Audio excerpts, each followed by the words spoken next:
These are the 12 justices who make up the Supreme Court. All right. They have the last say in the most controversial and difficult issues in the land. Very often the law is on a knife edge when it comes to us.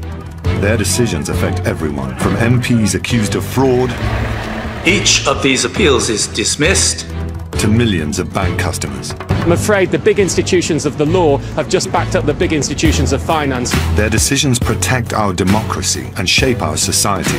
Does it assume that or not assume that, or what does the Secretary do? We're getting so confused. For the first time, Britain's top judges talk about their lives, their work, and how they make their decisions. I sometimes start writing a judgment and I don't know where I'm going to get to at the end of it. What they decide binds every citizen in this country. But are their rulings always fair? Well, fairness is sort of like beauty. It's in the eye of the beholder, isn't it? I mean, one side is lost. Does the mix of the court reflect modern life? There does become a stage when it is embarrassing that there is not a woman. Do their emotions get in the way of their rulings? One has enormous sympathy for the individual. You can see how much this case means to them. And if they weren't there, what could happen? The extent of the invasion of liberty would widen, people would simply disappear, things would be silenced, the freedom of the press would be trampled on. It's our job to see that that simply does not happen. Are their decisions always right? Anyone who expresses themselves as absolutely certain is either a genius or a fool.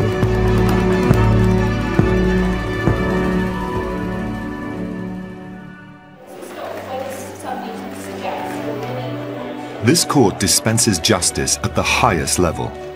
Everyone in the land is answerable to them. But who are they? And what makes them tick? In this film, 4 of them reveal how justice works. Their battles with the government, their struggle with emotion, and the responsibility of having to be right.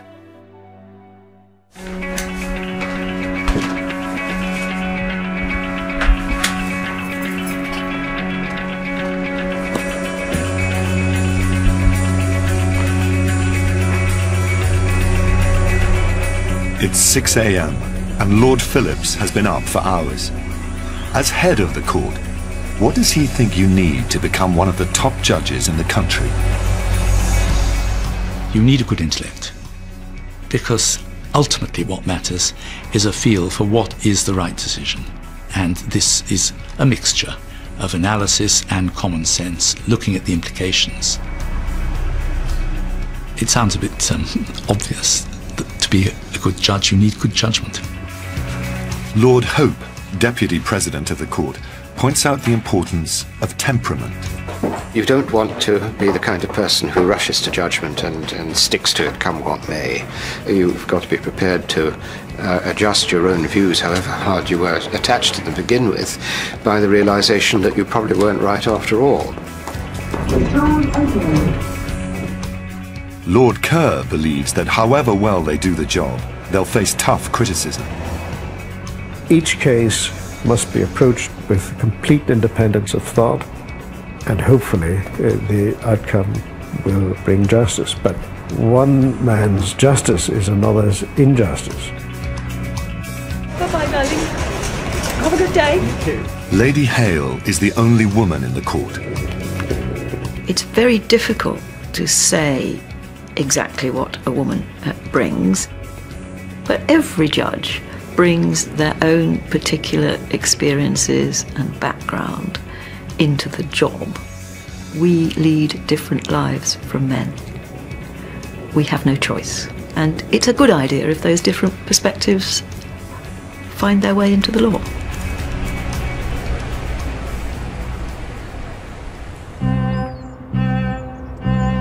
Until 2009, the highest court in the land sat in the House of Lords. They were the Law Lords. It was Tony Blair who made the decision to move them across the square and into their own building. The change, which took 10 years to enact, was intended to make a crucially important public statement that the judiciary should be seen to be free from the influence of Parliament. It's moved here primarily as the last step in the separation of powers. and in particular a principle that judges should be wholly independent of those who make the laws and those who are bound by them and who execute them, the administration. When the justices make their decisions, they do so not only independently of Parliament, but with the unique power to reverse the rulings of all lower courts. We are the final Court of Appeal, and so sometimes a case has had to be decided a particular way by the trial court and by the First Court of Appeal because there is a binding precedent which tells them which way to decide it. But we, of course, can say that the decisions of earlier or lower courts are wrong. By rejecting earlier rulings, they establish new precedents. In these instances, they make new case law.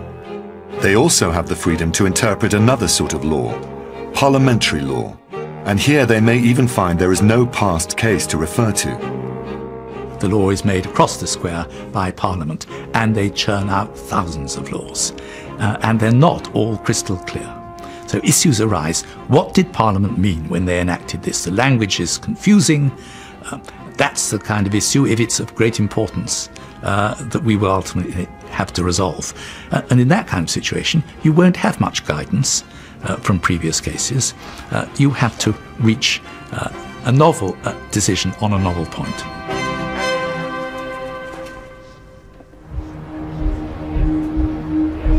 This unique role means cases of particular general importance or constitutional issues will end up in the Supreme Court. This is why the court should be seen to be separate from Parliament. One case demonstrated this powerfully, and the public were hooked.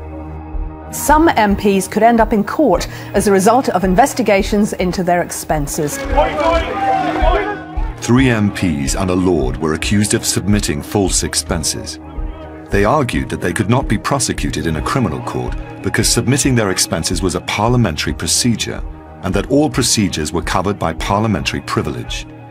This privilege had originally been intended to protect MPs' right to speak freely in the Commons.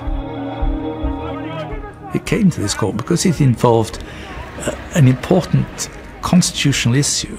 In what circumstances can the courts investigate what's gone on in Parliament?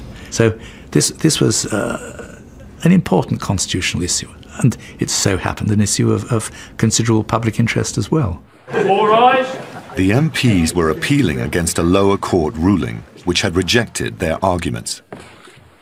It is a point of really fundamental constitutional importance. Parliamentary privilege is a phrase which everybody knows about, and in a way it's a kind of umbrella which can be simply put up and people shout privilege and you think, gosh, well, that must be an end of it. In many cases it may be enough to scare people away. As a mark of its transparency, all the proceedings of the court are filmed, so every moment of this hearing would be recorded. These are the first criminal prosecutions of members of the House of Commons, based on a member's dealings with Parliament for over 300 years. Thank you very much, Mr. Fleming. The system is that the country's top barristers present the case to the justices.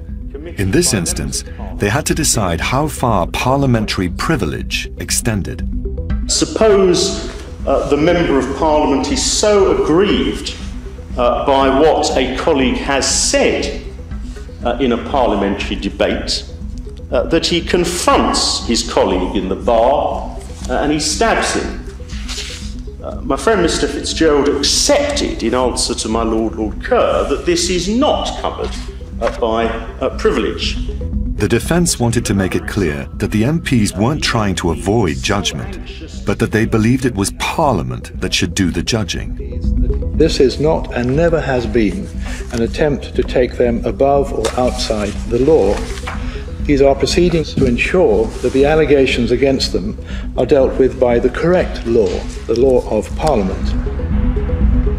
The court had to decide whether the ancient claims of privilege laid out in the Bill of Rights were being abused, or whether they were actually applicable. After a 2-day hearing, the justices reached a unanimous verdict on the MP's appeal. Each of these appeals is dismissed. The reasons will be given later. The court will now adjourn. It was decided that scrutinizing the claims would not infringe freedom of speech or debate. The only thing it would inhibit is the making of dishonest claims. Oh, by no means was it a foregone conclusion. It may have appeared to admit of an obvious answer, but that certainly was not the case. Their ruling paved the way for David Chater to go to prison. I think if we'd ruled in the other direction, the man in the street would say, well, I think there's something wrong here, because if one's dealing with criminal offences, you would expect it to be criminal courts who resolve it. They're the ones who are best equipped to do it. They've got all the rules to protect defendants apart from anything else. It's a little bit strange if they simply can't inquire into what looks like an allegation of an ordinary crime because it involved parliamentarians or took place in Parliament. Since the court opened, it has ruled on a wide range of controversial cases. 2 convicted paedophiles have won the right to challenge their inclusion on the sex offenders register. The Supreme Court today ruled in a case which goes to the very heart of Jewish identity and that age-old question, who is a Jew? The importance of the court's independence has been highlighted by the increasing number of cases where the individual citizen is in conflict with the state. Much of the legal cut and thrust now revolves around the finer points of the Human Rights Act, as in this case, where the justices had to decide whether British soldiers are protected by the Act when serving abroad. If Private Smith was not under the jurisdiction of the United Kingdom, then whose jurisdiction was he under? Is that not really the nub of the problem? The fallback position here is 81C. No, it isn't. In prison, or in such a place, or in such circumstances as to require an inquest under any other act. Yes, the Human Rights Act.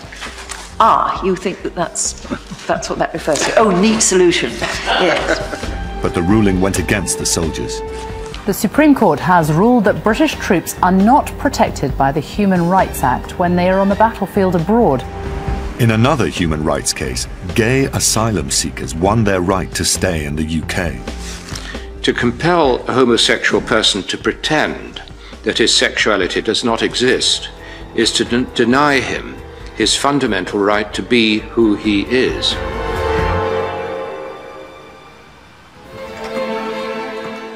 As these justices handle the most significant and sensitive cases in the country, how they are chosen is obviously crucial. They are appointed by an independent panel of other lawyers and professionals, not by politicians. We're very fortunate that we are not political appointments. I don't really know what politics, if any, my colleagues have. Could you be seen to be political? Well, politics is not our business, and people might use the adjective of political against us, but that's not what we're about at all. We're the antithesis of politics, really. We're detached from the political process. We've been removed from the House of Lords in order to make it absolutely clear we're detached from that process. Court rise. However neutral they believe they are, judges have often been criticized for being remote from real life and therefore ill-equipped for the job. So what is the background of these judges? And what was it that tipped them into a life in the law?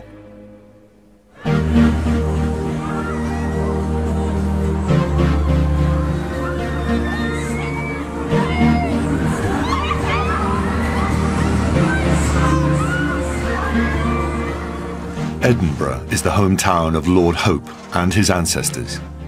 He's descended from a long line of Scottish lawyers, dating back to the Lord Advocate to King Charles I. His choice of career seems in keeping with family tradition.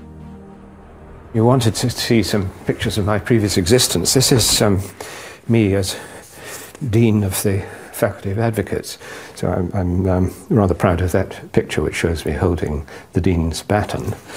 And after that, I was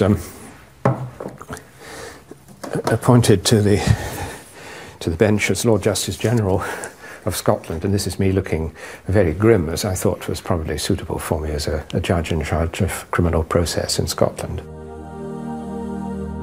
A life in the law may have seemed like a foregone conclusion, but it was not an easy choice to make.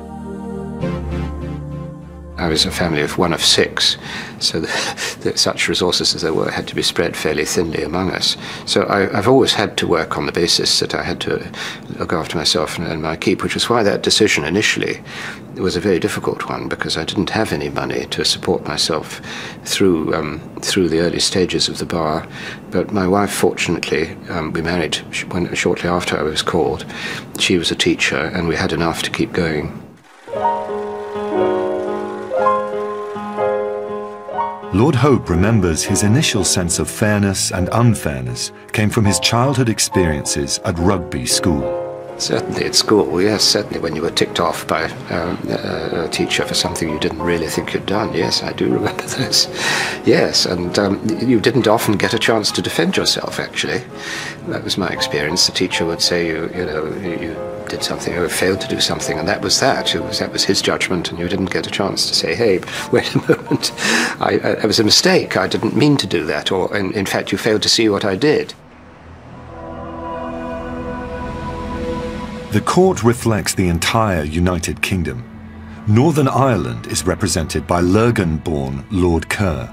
His Catholic upbringing is not an area he will discuss publicly, though his career has inevitably been affected by the explosive mix of religion and politics. Lord Kerr was just 22 when he was called to the bar. More recently, he oversaw the Good Friday Peace Agreement. No one in my family had been involved in the practice of law at all. If I'm absolutely honest, I chose law because I didn't want to do art, and I probably couldn't have done science, and law seemed the only option. Now living in London, his relaxed weekend routine starts by making breakfast for his wife. I don't drink tea. I don't like eggs. I'm afraid I loathe Marmite. But I'm making them because my wife loves them. I say to her that I earn, in consequence, zillions of brownie points. But it's a bit like air miles. You never get to spend them. Lord Kerr believes that it was the personality of the women in his childhood that gave him a driving sense of morality.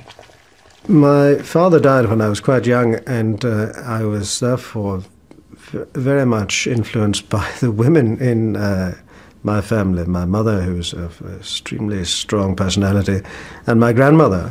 I dare say that their influence imbued me with a sense of what is right and what is wrong. And of course, in the course of one's legal career, although one has to maintain a certain professional detachment, occasions arise where you feel strongly that a particular individual's interest requires to be vindicated. Darling. Set your feet later. Keep moving a lot before you set.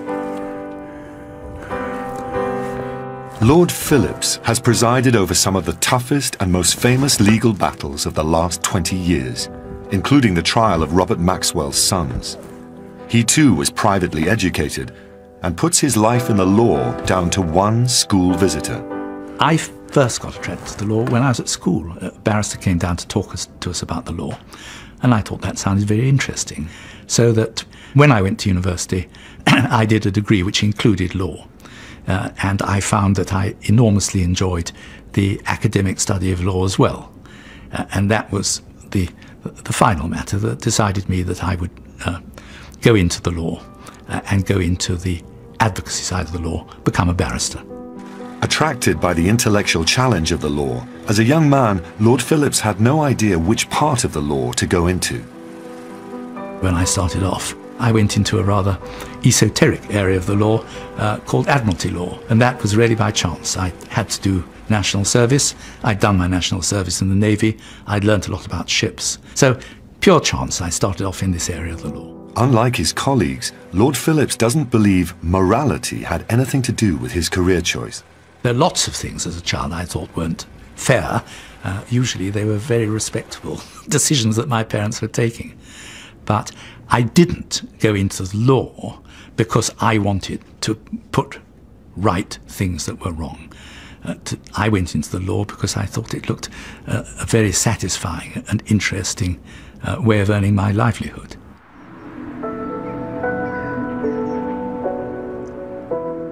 Lady Hale was raised in Richmond in Yorkshire. She didn't start her legal career as a barrister, but as an academic lawyer specialising in social and family law. My husband does most of the main course cooking, so I tend to do the starters and the puddings, and he does the main course. She's the only justice who wasn't privately educated. My life has been different from that of most of my colleagues. I went to a non-fee-paying state school, quite a humble school. It gave me a very good education, but I'm sure it was quite different from the education that the boys were being given. I went to Cambridge, and in Cambridge there were 3 women's colleges and 21 men's colleges. Now that was very nice for us. Great sex ratio. We had a good time, most of us, as well as learning a lot. But of course it was fundamentally unfair. And so you went through a lot of your early life realising that the world was not yet an equal place for women. Given that Lady Hale's background is so different from her colleagues, why does she think she was selected? Well, I don't suppose it did me any harm to be a woman, because there does become a stage when it is embarrassing that there is not a woman. When you first arrive in this body of very intelligent, powerful men, it takes time to work one's way in and learn and accept that maybe one could do the job as well as they're doing it. My husband sometimes says, well, don't you realise they were as frightened of you as you were of them? But I didn't see any evidence of that. Lady Hale's appointment made history. But what difference does her presence make to the otherwise all-male court? I don't know, of course, how my colleagues are when I'm not around. They may be just the same. I suspect that they mostly are. But one of the things about having a woman present is that it does become harder to express sexist views, that people begin to think more carefully about how they express themselves. But I wouldn't like to accuse any of my colleagues of being sexist, because I don't know. All things being equal, I think I'd like to have 6 men and 6 women. But the fact is that the law is a tough profession. It's not all that easy to combine it with having a family. And so, unfortunately, quite a lot of women drop out. We draw our membership so far exclusively from the upper ranks of the judiciary. And there aren't all that many women in those upper ranks to draw from.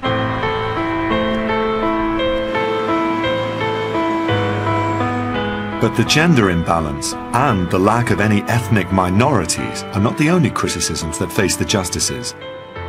The decisions they make impact on the lives of all of us, so how in touch they are with ordinary life matters. Yet they tend to live within a fairly narrow social circle. Well, unfortunately, I can be criticised for the fact that I come from a particular background, and but that was the only way in which people could get into the law, really, at the time when I started. I'm afraid I'm a relict of the old system, and people can make of me what they will, but I mean, that's just how it was.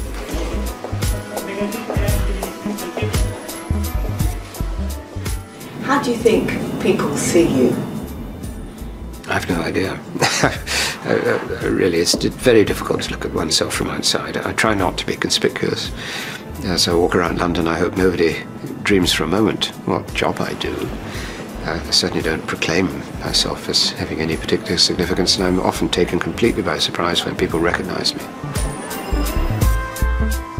As head of the court, Lord Phillott is adamant that they are not out of touch. We are ordinary people. We live ordinary lives. We take public transport. We, by chance, if you like, have ended up in this particular position, having started life in all sorts of different walks of life. I did national service in the Navy. I spent a year on the lower deck. I saw quite a wide variety of life in those days. We are ordinary people, but I think it's quite important that other people appreciate that.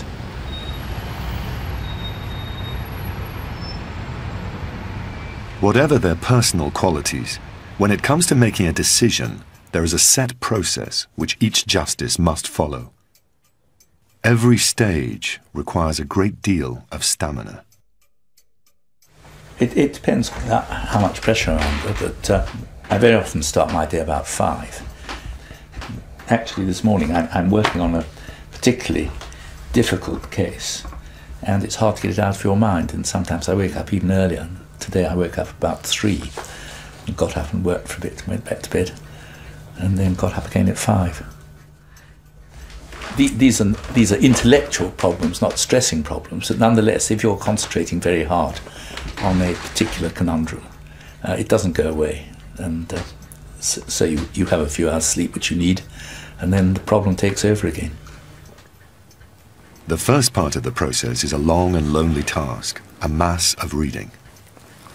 The parties have to provide us with written arguments on each side, and those are quite detailed. They may be 100 pages long.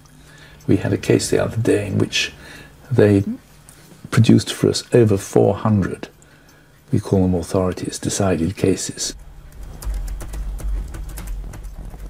Sometimes when you've read it up, you think, well, this is a very difficult issue.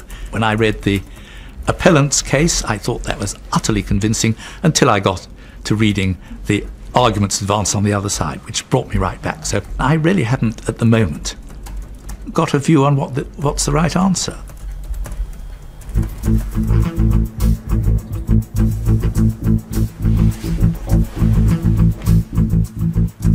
The next stage requires the justices to be at the court.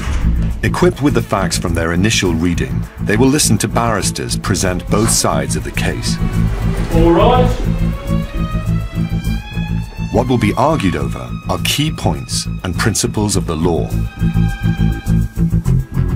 What's your position about that? I can't. That is a counterfactual question, my lord. The debates that are conducted in the court are, for the most part, extremely stimulating and of a very high order.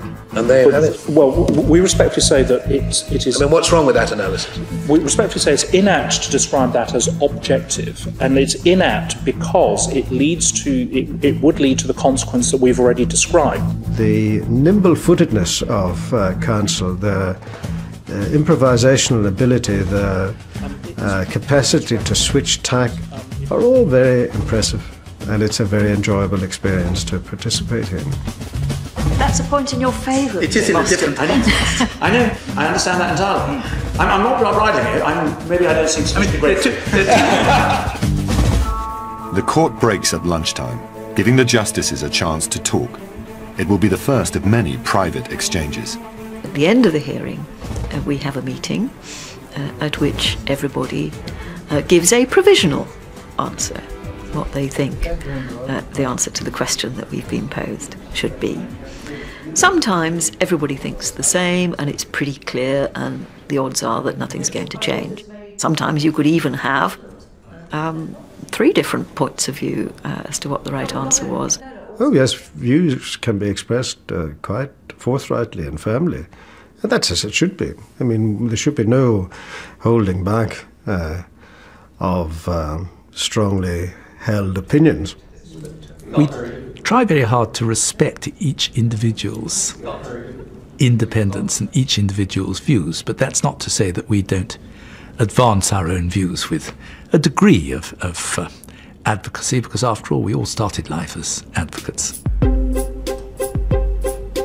These hearings may take 2 or 3 days, but eventually the case will have been presented, and the judges decide amongst themselves which one of them will write the lead judgment. At that stage, it's back to gathering up an enormous amount of written material, cases to revise, and new material that's been cited. If Lord Hope is writing the judgment, it also means a long journey. The best way he can approach the task is to go where he can guarantee silence.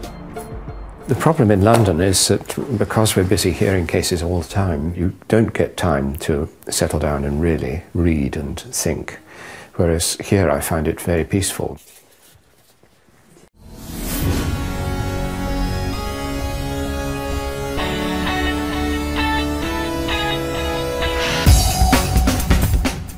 What happens is that I have a case like this, which I'm going to be writing a judgment on later, and I've carried north with me the written cases, for which I've been able to shrink down to a manageable size, which I can put in my bag. I couldn't possibly carry all the authorities that we're cited.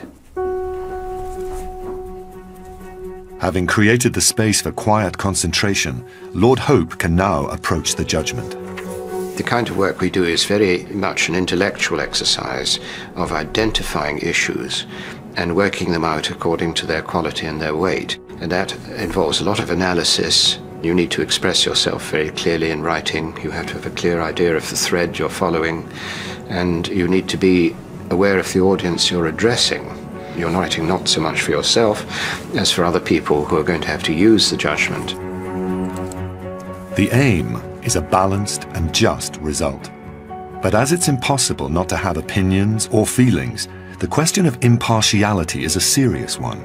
It's at the heart of the idea of justice. I don't think one ought to be too emotional, frankly. I mean, the trouble with emotion is that one tends to take sides based on emotion rather than rational thinking, and that isn't a very sound basis for judgment. Somehow, as a judge, you have to detach yourself from the emotion of the occasion, and you are probably the one person who can do that. You learn to become quite detached, actually. I mean, it's long experience in court work. In the case Lord Hope is looking at, an individual's risk of bankruptcy hangs in the balance. As it happens, this particular case is right in the field of emotion, in the sense that people's lives are being very much affected. And one can feel a genuine feeling of sympathy for the people who are in that position. The system trusts that a judge will know the right place for emotion.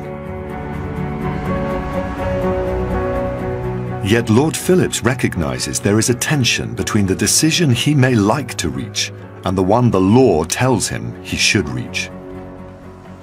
You need objectivity.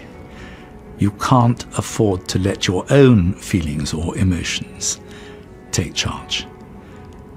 Because what you feel, what you might like the answer to be, is not necessarily relevant.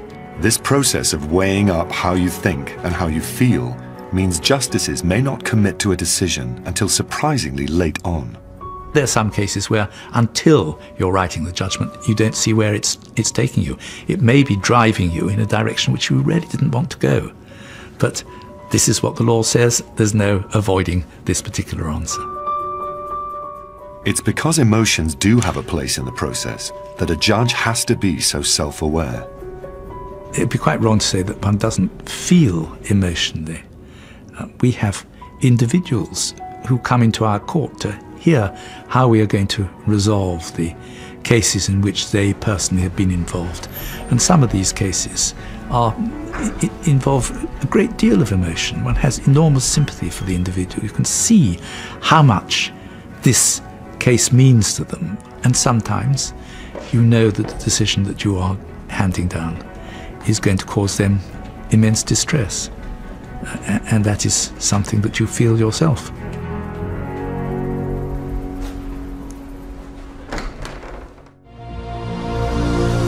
One case where the justices were torn between following the law and following their feelings was a high-profile case that affected millions of people.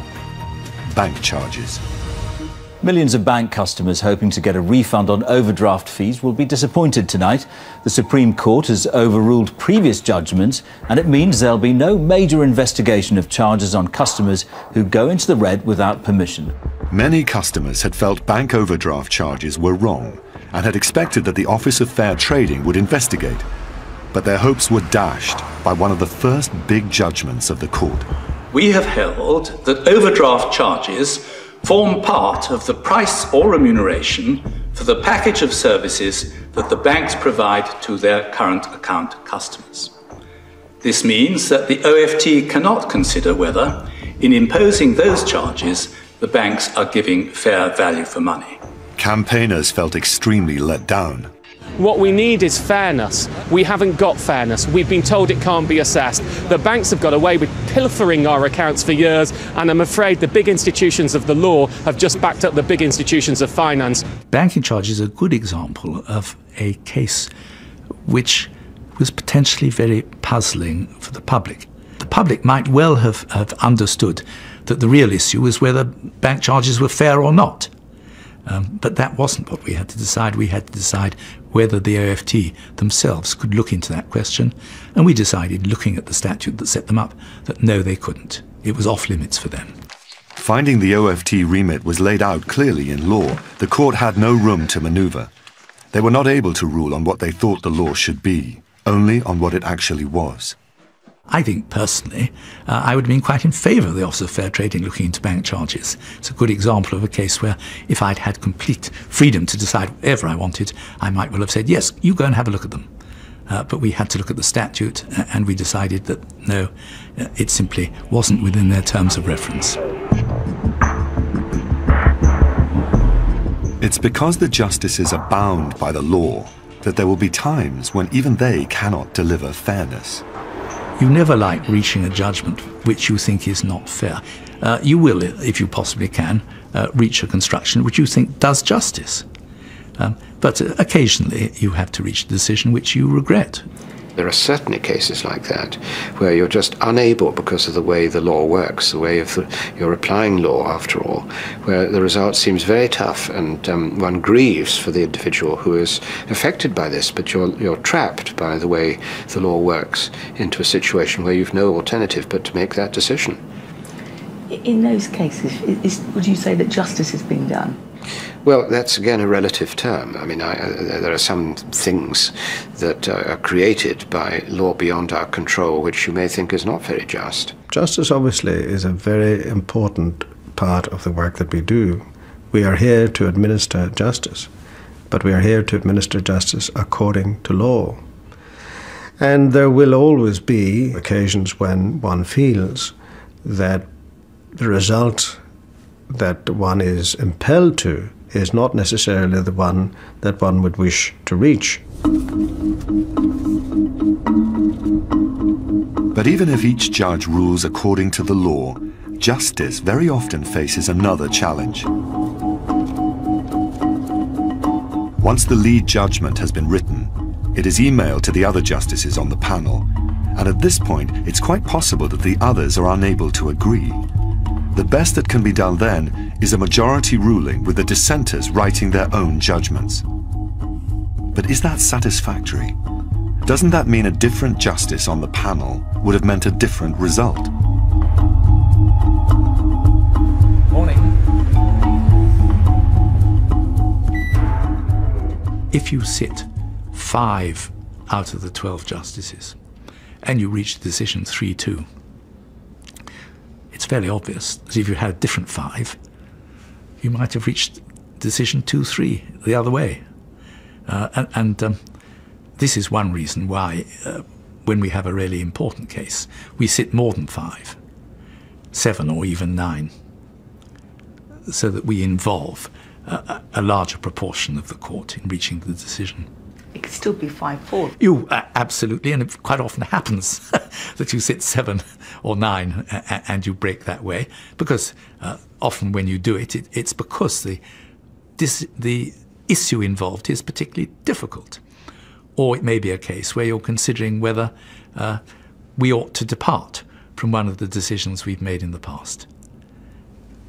And that's the kind of knife-edge situation in which opinions can differ. So what does that say about justice? I think it says about justice that no judge is omnipotent and infallible. It's the art of doing the very best you can to get the right answer. I think that anyone who expresses themselves as absolutely certain, without any shadow of doubt, is either a genius or a fool. I think that one can't be absolutely certain in a significant number of cases that one reaches a view on. Making the best of an uncomfortable situation, the justices point out that there can be a benefit in putting these dissenting views on the record. I think it's more satisfactory if we all form the same view with certainty. But sometimes, when it is difficult, it's not a bad thing to have a majority and a minority view.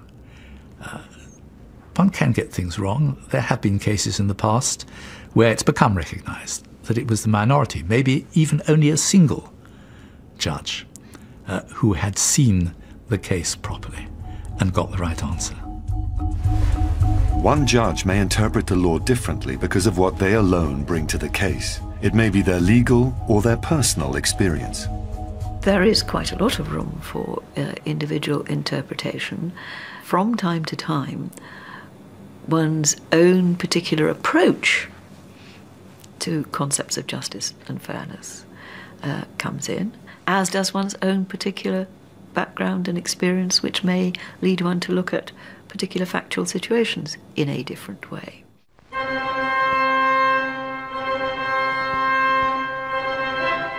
For better, for worse. For better, for worse. For richer, for poorer. For richer, for poorer. A powerful example of how Lady Hale's experience as a woman and her background in family law could inform her view of a case was one involving marriage and divorce. In Britain, prenuptial agreements which set out what would happen financially if a marriage ended have not been considered legally binding. But in 2010, decades of legal tradition were challenged in one major divorce case. German heiress Katrin Radmacher, with tens of millions of pounds to her name, had divorced Nicola Granatino. Unlike most divorce cases, it was therefore the wife who was the wealthier partner and who had asked her husband to sign a prenup. You say they were madly in love, and she says, unless you sign this, my father's going to disinherit me. Is any man who's madly in love going to say, oh, well, never mind? Those were the circumstances in which she signed. The court was being asked to make legal history and give some weight to the prenup. Both sides were agreed they can't be binding. The judge always has a discretion to say the operation of this agreement in these particular circumstances would be quite unfair. That was common ground, that ultimately it was for the judge to decide. What wasn't common ground was how much weight do you attach to it. Lady Hale took the view that prenups tended to work against the interests of women who had struggled for years to be treated equally in law. A prenuptial agreement is designed to take away that equality, to deprive the less powerful party to the marriage of what she, and it is usually she, would otherwise be entitled to. Mainstream feminist thinking roundly condemns these agreements as being oppressive and discriminatory. Despite Lady Hale's concerns, all the male justices thought couples should be trusted to make their own decisions. Ultimately, the prenuptial case seemed to us to admit of only one conclusion, and that was that here was a highly intelligent couple who had entered this agreement willingly. Therefore, significant weight should be given to it. But Lady Hale thought there was something flawed in this logic. It failed to recognize that marriage is an exceptional contract.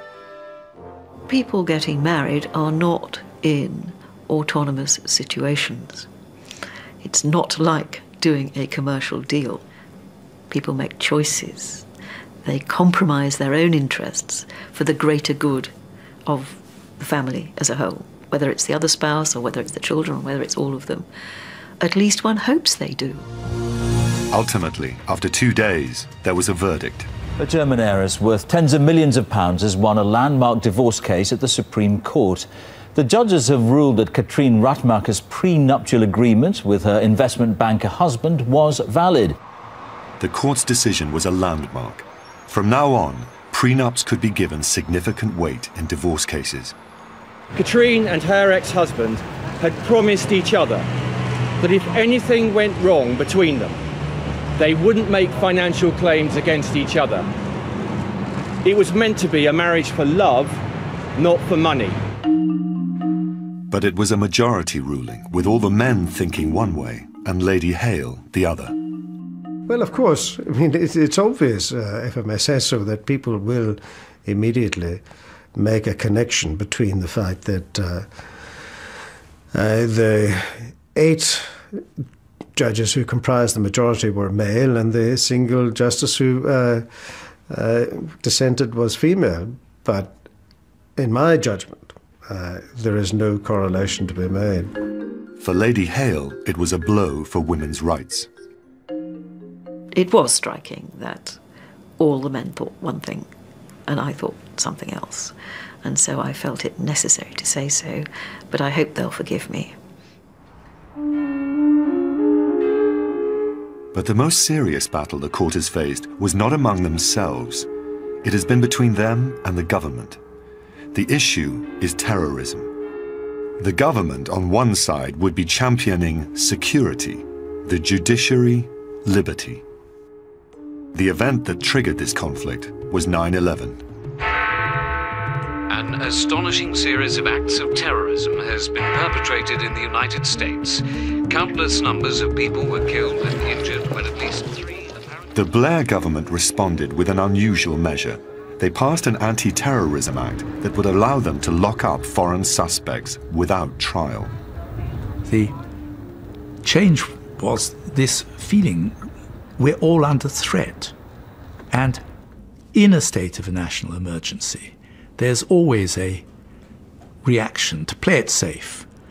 If you're worried about somebody, lock him up. Well, you only had to state that proposition to realise the dangers it carries. Who's going to take the decision? The executive. By 2004, the government had imprisoned 17 suspects in Belmarsh prison. None of them had been charged. The chain of events that followed threatened to destabilize the entire relationship between the executive and the judiciary. For not only was the government violating an ancient British principle, they were contradicting their own Human Rights Act passed 3 years earlier. Just think about what the great majority of the British public would think if a member of their family could be hauled off by the police and locked up indefinitely, not told why, not given the evidence, not given an opportunity to challenge. It's the thin end of the wedge. It's fine if you start on the assumption that they're not going to lock up anyone unless the individual actually is a terrorist. You just can't quite prove it. But the risk is that they're going to lock up people who are innocent, who are not terrorists. And these people are going to be there indefinitely, on suspicion. And that is such a horrific prospect. In 2004, the highest court in the land was still the House of Lords, with the Law Lords presiding. And it was here that the case between the imprisoned suspects and the government ended up. The prisoners' lawyers pointed out an error in the government's logic. If the act was designed to lock up potential terrorists, why lock up only foreigners? It doesn't take a lot of imagination to realise that that's not rational. Because there are plenty of homegrown, non-foreign terrorists whom they were not going to lock up, or suspected terrorists in the same way. And the one thing that the law does not allow you to do is be irrational. The government's case hinged on whether the threat the country faced was so serious that they could depart from the Human Rights Act. If it wasn't, it meant the government was violating its own treaty and threatening fundamental freedoms. An enormous amount was at stake.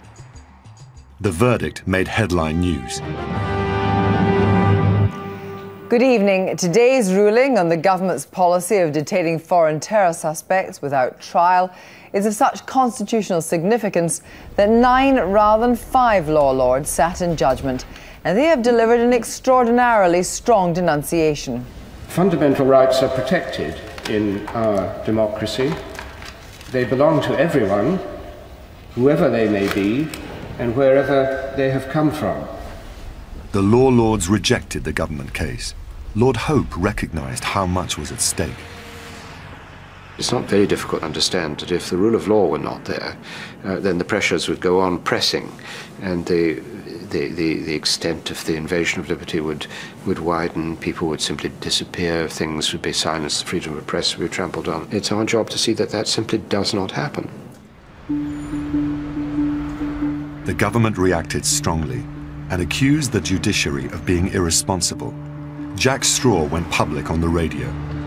The law lords, I understand their anxieties, and all of us are very anxious about these powers, are simply wrong. And on this huge dilemma of how you balance liberty and order, the most important liberty is the right to life. They were very upset, I think, by our decision. It's a good illustration, I think, of the fact that in an acute emergency, decisions can be taken which threaten the rule of law and which require objective, dispassionate review. At that time, did you have any doubts? No, I thought the decision was absolutely right. But the battle was not over. The government believed that there were terrorists living amongst us and insisted on special powers to contain them. The result was control orders, a form of house arrest keeping suspects confined for up to 18 hours a day. Within months of the new orders, the terrorist threat became a fact. Central London is rocked by a series of terrorist attacks. Police speak of many casualties. The terrorists hit without warning at the height of the morning rush hour on the crowded transport system. The case for control orders suddenly seemed stronger. What has been confirmed today is that terrorist cells continue to operate to devastating effect in the UK.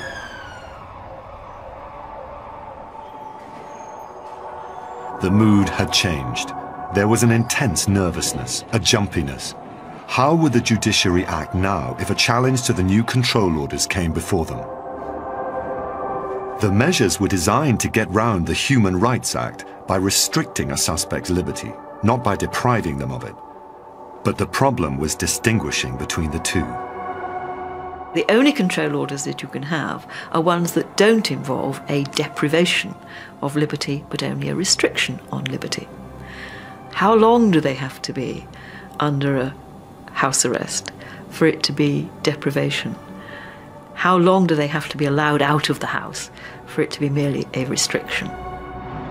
Making this distinction was not easy, but it was essential.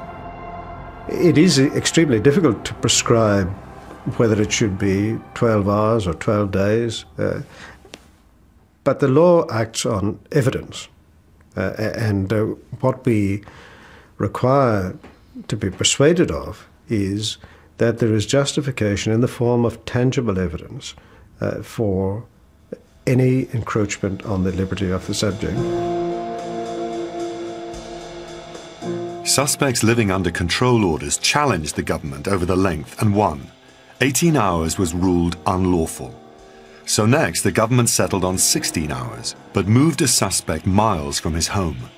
Now, completely isolated from his family and friends, the question was whether this was so harsh that it was almost as bad as prison. The result was that in 2010, the new government found itself in court. 16 hours, you know, if you're the Secretary of State, that you are in very dangerous territory. And therefore, there's nothing wrong or surprising about saying, and you'd better have done your homework on the offence. Had the government's control order virtually destroyed the suspect's family life? We're talking about an individual who's only been moved an hour and 3/4 away from London. With respect, it's a pretty big only. I have members of my family who live in London and other members of my family who live rather closer than that, and the difference in the occasions on which I see them is quite enormous. Well, conversely, one might also point to the fact that for some people, an hour and 3/4 by train is daily commuting for families. Can you imagine the children's reaction to every week, every Sunday being dragged off to that place? I mean, nobody would expect that to carry on indefinitely, would they, Mr. Tabb? Can you imagine it? Another Sunday, oh gosh, we're off up there again.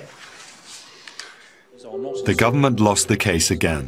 Separated from the heat of politics, the justices had decided that this control order went too far. It's a how long is a piece of string question to some extent, and the kind of area where you need an objective tribunal listening to argument on both sides and ultimately drawing the line. But nobody can suggest that there is a particular right place and a wrong place to draw that line. But all these defeats for the government have raised a fundamental constitutional question. Should an unelected court be telling a democratically elected government what it can and can't do? We apply the Human Rights Convention because that's what Parliament has told us we've got to do.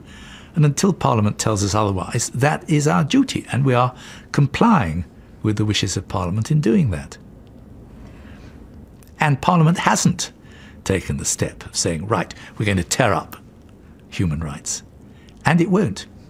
Why won't it? Because it appreciates that fundamental human rights are of fundamental importance. In fact, the present government is still talking about reforming the Human Rights Act.